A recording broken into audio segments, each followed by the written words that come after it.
Josias, queremos ouvi-lo.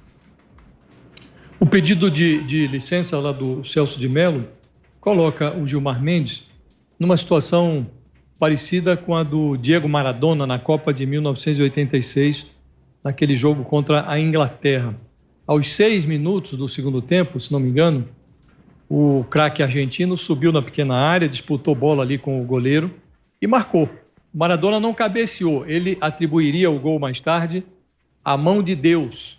O Gilmar Mendes vai marcar um gol contra a Lava Jato, a favor do Lula, se ele aproveitar a ausência do Celso de Mello para levar a julgamento na segunda turma do Supremo o pedido de suspeição do Sérgio Moro no julgamento do caso do Triplex. Mas vai ser um gol de mão.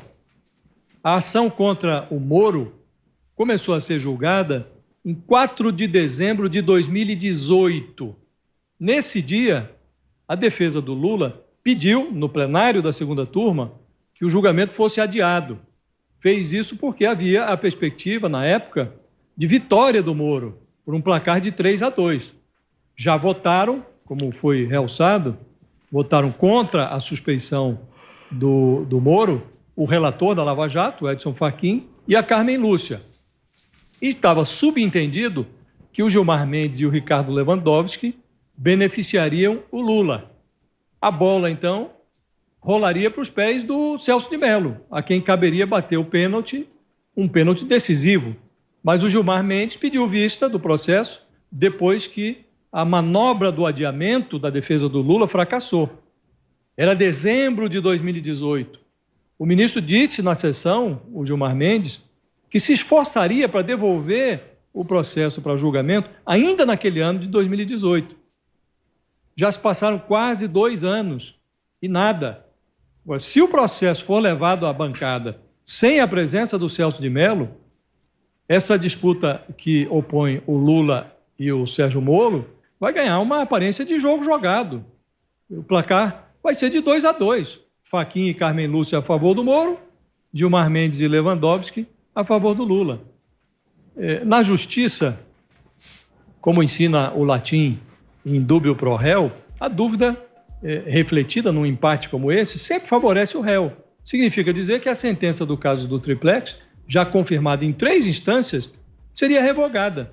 E o Lula, que já se livrou da cadeia, por obra e graça do Supremo, ficaria mais próximo do objetivo de lavar a sua ficha suja. É preciso lembrar que há uma segunda condenação em segunda instância, no TRF4, no caso do sítio de Atibaia. Mas ele ficaria mais próximo de se habilitar para a sucessão presidencial de 2022. Esse assunto é muito sério para ser decidido com gol de mão.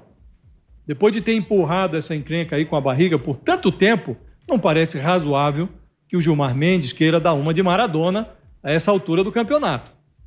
E de resto, esse caso que envolve o presidente Bolsonaro, na investigação sobre a suspeita de tentativa de politização da Polícia Federal, é muito improvável que o indicado do Bolsonaro, em caso de aposentadoria do Celso de Mello, vá atuar nesse caso. O mais provável é que o caso seja deslocado para outro gabinete. Então, é improvável, até porque seria um escárnio, se o indicado do Bolsonaro fosse tratado um processo contra o Bolsonaro. Até porque o mais provável, o que parece mais provável a essa altura é que o ministro da Justiça dele seja indicado. Aí seria um escárnio ao quadrado, né? O ministro da Justiça, hoje superior hierárquico da Polícia Federal, iria analisar um caso em que a Polícia Federal é o elo central do processo. Não faz sentido.